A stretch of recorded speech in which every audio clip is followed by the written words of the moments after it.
Welcome to the account class. आज की class में हम लर्न करेंगे कि भाई how can to calculate COGS, cost of goods sold. अगर हम इसके फॉर्मूले को अप्लाई करने से पहले इसका मतलब समझें तो इसका मतलब ये है कि अगर कोई भी सामान बिजनेस सेल करता है, गुड्स सेल करता है, तो उस सेल करने वाले गुड्स के ऊपर बिजनेस की खुद की कॉस्ट कितनी आई है। मान लीजिए कि बिजनेस किसी सामान को 100 रुपीज का सेल करता है, तो ऐसा तो है नहीं कि बिजनेस ने किसी मैजिक से उस सामान को क्रिएट किया है, तो बिजनेस ने भी उसको कहीं ना कहीं से अरेंज किया होगा। तो उसको अरेंज करने के वक्त या तो बिजनेस ने उसको मैन्युफैक्चर किया होगा या कहीं से परचेज किया होगा आगे सेल करने के लिए। तो ओवरऑल बिजनेस ने बहुत सारे खर्चे किए होंगे, तो वो सारे जो एक्सपेंसेस हैं अगर उन सबको हम प्लस कर लेते हैं तो हमारा COGS निकल के आ जाता है। क्योंकि COGS अगर हमें नहीं पता होगा तो हम कहीं ना कहीं सेल से कंपेयर करके ग्रॉस प्रॉफिट, ग्रॉस लॉस नहीं निकाल पाएंगे।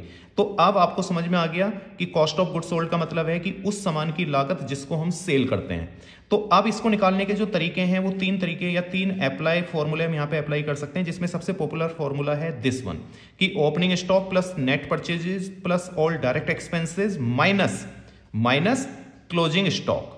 अब ये कैसे काम करता है, ये सारी इंफॉर्मेशंस कहां से मिलती हैं हमें? ट्रायल बैलेंस से। क्वेश्चंस हमें जो गिवन होगा एग्जाम में, वहां पे हमें एक टेबल दी होगी ट्रायल बैलेंस के तौर पर, उसके अंदर ओपनिंग स्टॉक, परचेजिंग की डिटेल, डायरेक्ट एक्सपेंसेस की डिटेल गिवन होगी, वहां से हम ये सारी डिटेल निकालेंगे। और जस्ट उस ट्रायल बैलेंस के साथ में ही एक छोटी सी एडजस्टमेंट और दे रखी होगी क्लोजिंग स्टॉक की, हर क्वेश्चन में मिलेगी वो आपको, जो कि क्लोजिंग स्टॉक के नाम से होगी। तो ये सारी इंफॉर्मेशन हम लेंगे और इसको इस फॉर्मूले में फीड करेंगे और COGS हमारा निकल आएगा। अब अगर मैं आपको इसको इस ट्रेडिंग अकाउंट के फॉर्मेट के थ्रू समझाऊं तो आपको शायद और आसानी से ये समझ में आ जाएगा। ट्रेडिंग अकाउंट आपने जस्ट जो मैंने सेकंड वीडियो बनाई थी, इस वीडियो से प्रीवियस वीडियो, उसमें बहुत अच्छे तरीके से आपको समझाया गया है। A to Z जितने भी न्यूमेरिकल से रिलेटेड कॉन्सेप्ट थे वो सब वहां पे किए गए हैं। एक बार उस वीडियो को जरूर देख लीजिएगा। मैं यहां पे आपको बता दूं कि मान लो ओपनिंग स्टॉक हमारे पास 10 रुपीज है, मतलब 10 रुपए का सामान हमारे पास रखा हुआ है। ये पहले से ही कैरी फॉरवर्ड होकर आया हुआ है पिछले साल से। फिर इस साल में भी भाई हमने कुछ परचेजिंग कर ली, मान लो 30 रुपीज की परचेजिंग की थी, उसमें 10 रुपए का सामान हमें समझ नहीं आया था, परचेज रिटर्न हो गया, तो ओवरऑल हमारी जो नेट परचेजिंग है वो 20 रुपीज की है। और इस परचेजिंग को लेकर हमने कुछ carriage, cartage, freight, wages type कुछ डायरेक्ट एक्सपेंसेस किए। तो ये हमारा टोटल जो खर्चा हुआ ना, आज इस साल जो हमारे पास सामान रखा हुआ है गोडाउन में, उस पर टोटल हमने 40 रुपए खर्च किए, 40 रुपीज। 40 रुपीज में से 10 रुपए का सामान हमारा बच गया। तो अब 10 रुपए का सामान अगर हमारा बच जाता है तो हमारे पास से 30 रुपीज का सामान बाहर चला गया। इसकी जो कॉस्ट जो बाहर गया ना गुड्स हमारा, मतलब सेल के तौर पर एज ए सेल, उसकी खुद की कॉस्ट बिजनेस के लिए 30 रुपीज थी। जस्ट अभी हमने निकाला 30 रुपीज, तो इसी को COGS बोलते हैं।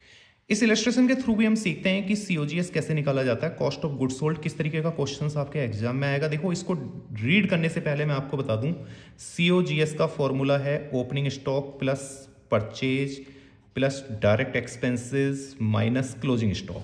तो हमें केवल ये वैल्यूज यहां से आइडेंटिफाई करनी है और हमारा COGS निकल आएगा। अगर हम ओपनिंग स्टॉक की बात करें तो ओपनिंग इन्वेंट्री यहां पे 16,000 है, तो ओपनिंग इन्वेंट्री 16,000 प्लस परचेजिंग अगर हम यहां पे देखते हैं तो हमारा परचेजिंग कहां पे किधर लिखा हुआ है, हम एक बार सर्च कर लेते हैं।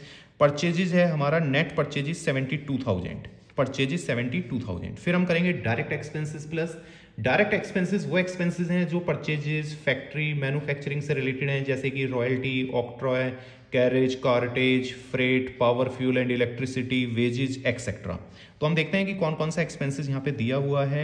जैसे इनडायरेक्ट एक्सपेंसेस नहीं चाहिए, हमें चाहिए डायरेक्ट एक्सपेंसेस। तो डायरेक्ट एक्सपेंसेस में सेल नहीं आएगा, हमारा डायरेक्ट एक्सपेंसेस है 18,600, तो इसको भी हम प्लस करेंगे फॉर्मूले के हिसाब से, जैसे कि हमने देखो यहाँ पे प्लस किया। और माइनस क्लोजिंग स्टॉक, तो क्लोजिंग इन्वेंट्री हमारा है 28,000। तो देखो ओवरऑल हमने इन तीनों को प्लस करके इसमें से माइनस किया क्लोजिंग स्टॉक, जो कि हमारा है 28,000 या क्लोजिंग इन्वेंट्री भी हम बोल सकते हैं। तो एट द एंड हमारा जो 78,600 है ये कॉस्ट ऑफ गुड्स सोल्ड कहलाएगा। और इस तरीके से इस फॉर्मूले के बिहाफ पे हम इसको कैलकुलेट करते हैं। तो यहां पर हम बैक टू बैक एक क्वेश्चन और कर लेते हैं ताकि COGS का जो कॉन्सेप्ट है वो बहुत अच्छे तरीके से हमारा क्लियर हो जाए। यहां पे ये ग्रॉस प्रॉफिट निकलवाना चाहता है हमसे, ना कि COGS। लेकिन अगर हम ग्रॉस प्रॉफिट का फॉर्मूला लगाते हैं तो ग्रॉस प्रॉफिट का फॉर्मूला होता है सेल माइनस COGS।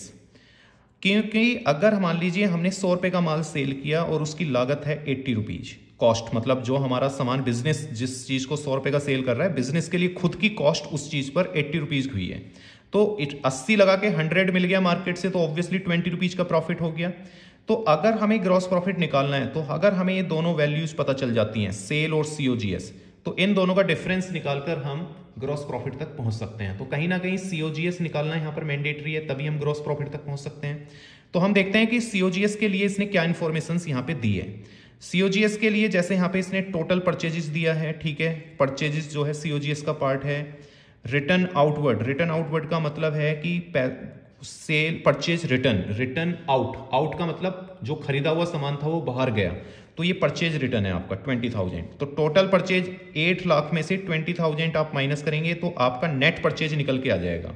क्योंकि सीओजीएस का फॉर्मूला क्या था आपको याद होगा, अभी जस्ट हमने डिस्कस किया है कई बार, opening stock plus net purchase plus direct expenses minus closing stock.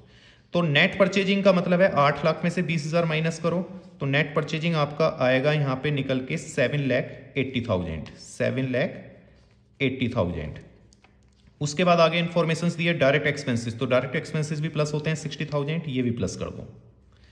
उसके बाद इसने ओपनिंग स्टॉक नहीं दिया हुआ है यहाँ पर, तो कोई बात नहीं, जितनी इंफॉर्मेशन दी हुई है उसी के हिसाब से हम यहाँ पे सीओजीएस निकाल देंगे। तो सीओजीएस जो है हमारा निकल के आएगा यहाँ पर 8,40,000।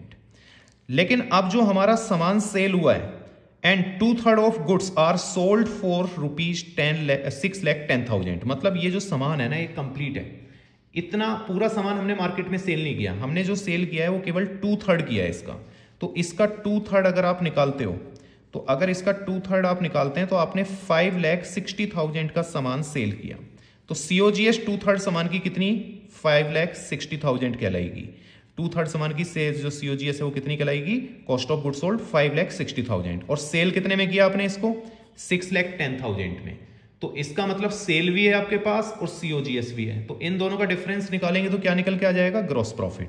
तो वही इसने यहां पे किया है, ग्रॉस प्रॉफिट मतलब सेल 6,10,000, क्योंकि 2/3 गुड्स की सेल वैल्यू है इतनी। तो हम सीओजीएस भी फुल नहीं ले सकते, सीओजीएस भी हमें 2/3 करनी पड़ेगी, तभी हम इसका कंपेयर कर सकते हैं इक्वल लेवल पर। तो वो हमने 2/3 करके पूरा जो सीओजीएस था उसका प्रोपोर्शनेटली कन्वर्ट कर दिया 5,60,000 में, और 5,60,000 इस 2/3 वैल्यू ऑफ सेल है और 2/3 वैल्यू ऑफ सीओजीएस है। तो दोनों का डिफरेंस जो है 50,000, यही हमारा ग्रॉस प्रॉफिट होगा। आई होप सो कि ये समझ में आ गया होगा आपको सीओजीएस कैसे निकाला गया। अगर ये वीडियो आपको समझ में आई है, अच्छी लगी है, तो जरूर इसको लाइक करें, चैनल को भी सब्सक्राइब करें और कमेंट्स करके जरूर बताएं। Thank you so much.